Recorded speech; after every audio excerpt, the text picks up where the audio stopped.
Hey all, welcome back to part 2 of the Ultimate Beginner's Guide. Today we're going to talk about the heads-up display and game menus. Let's start out by talking about the heads-up display. In the top left of your screen, you'll see your minimap. This will show you a small area of the island where you're located. The minimap can't be zoomed in or out, and it just shows your location and points of interest nearby. To the left of the minimap is the clock. This is a 24-hour game clock that'll tell you the in-game time. Midnight is at the top and noon is at the bottom. Keep in mind that sometimes people refer to it as a 12-hour clock to keep it simple. Like in the case of monster spawns, they might tell you that a mob spawns at 6 o'clock when it's actually at noon. Right below the minimap is the game day. There's no months or years in Craftopia. Every day just counts up from day 1 where you'll be starting. Right below that is the game type, which will either say single for a single-player game, multi-host if you're hosting a multiplayer game, or multi-guest if you're the guest in another multiplayer game. And below the game type is the player list, where you'll see every player in the game's name, level, and health. In the top right of the HUD, you'll see your missions list. This will show you the most relevant missions. We'll go more into missions in one of the next parts of the series. The bottom left of the HUD currently has an early access notification as well as some information about the game, including the game version, island level, how many entities there are, and the game type. To the right of that is how much gold you have on your person, and any status effects you might have will show up above the gold display. On the bottom right of your HUD is a 3-box area that shows your currently equipped items. To the left is your main hand, in the center is your offhand, and the right is whatever is in your ammo slot. To the right of that is your satiety or hunger. Hunger will show in a percentage, and when you're full it'll show as green, white when normal, yellow when it's starting to get low, or red when it's severely low or you're starving. When you have mission rewards or skill points, they'll actually show up above the satiety as well as any detector information you might have.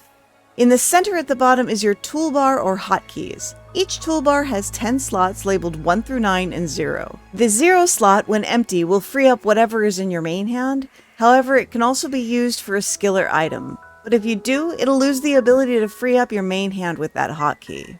There are actually 3 toolbars that you can access by pressing Z on the keypad or down on the directional pad. Above and to the right of your toolbar is your current health, mana, as well as your level. Directly under your level is a diamond that'll fill up as you gain experience. Alright, now let's talk about the game menus. They can seem a bit complicated at first, but they're actually pretty simple. The inventory can be brought up at any time by pressing I on the keyboard or the menu button on a controller. On the right side of the screen, you'll see your character equipment slots as well as your current attack, magic attack, defense, health, mana, level, and experience, hunger, and combat power. Combat power is calculated using all character stats and is not a good indicator of damage output. You can also toggle the visibility of your head and back piece by clicking the display box next to each slot. On the top right of the character display is a magnifying glass that you can use to bring up your current equipped gear as well as a list of all enchantments and bonuses from equipment, slates, the picture book, and any race bonuses you might have. On the left side of the screen are all your separate inventories. You start with only a few slots, but as you complete missions and do other tasks, you will get more. The equipment inventory holds anything that can be equipped, and this includes seeds and gacha coins. And the only exception to this is the build items, which are in the build inventory below that. Any items that can be placed, such as walls, floors, as well as crafting tables and automations, are stored there. Under that is your consumable inventory, which holds foods, potions, most ingredients, as well as scrolls. And below that you have your materials inventory, which holds all materials as well as your jet fuel later on. And the last inventory, the tamer inventory, holds a total of 6 tame pets. This is the only inventory that currently does not have any expansions. Selecting any inventory items will bring up a detailed description of the item under your character display. And clicking the magnifying glass in this description will show you how to get an item and what an item is used for. You can also split one item from a stack by shift-clicking the item or using the right trigger and A to pick it up and hitting A again on the controller. And you can split a stack in half by control-clicking or using the left trigger and A to pick up and then A again on the controller. Players can also sort all inventories by clicking the middle mouse button or pressing down on the left trigger on the controller. You can bring up the operations list for these and any other inventory commands while in the inventory menu by hitting H on the keyboard or left and right trigger plus pressing down on the left stick. On the far left of the inventory screen is the multi-select menu. In this menu, you can drop, move, remove, wash away enchantments, or offer up multiple items. And below that, only in the Steam version, is the delete area where you can drag and drop any unwanted items to remove them completely from the game. On the Xbox, you can use the right and left bumpers to navigate to the rest of these menus from here.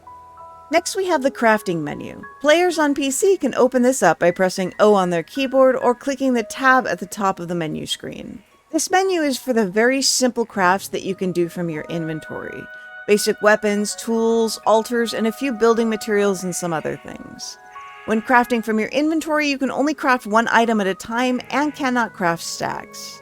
Here is also where you'll be crafting your first crafting table from, where you'll be able to access more complex crafts.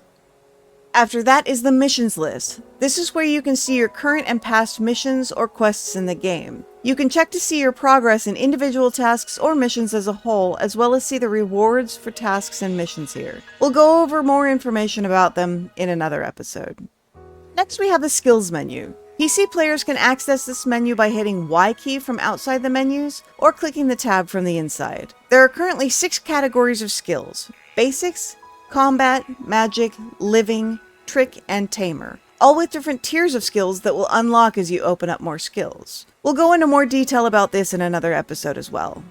After that, we have the picture book menu. PC players can access this menu by hitting U from outside the menus. This is a place where you can see all the items that you can donate to your picture book, as well as how many items you have already donated and what stats you can get from donating to the picture book. There's currently 13 different categories, a couple of which are incomplete at this time.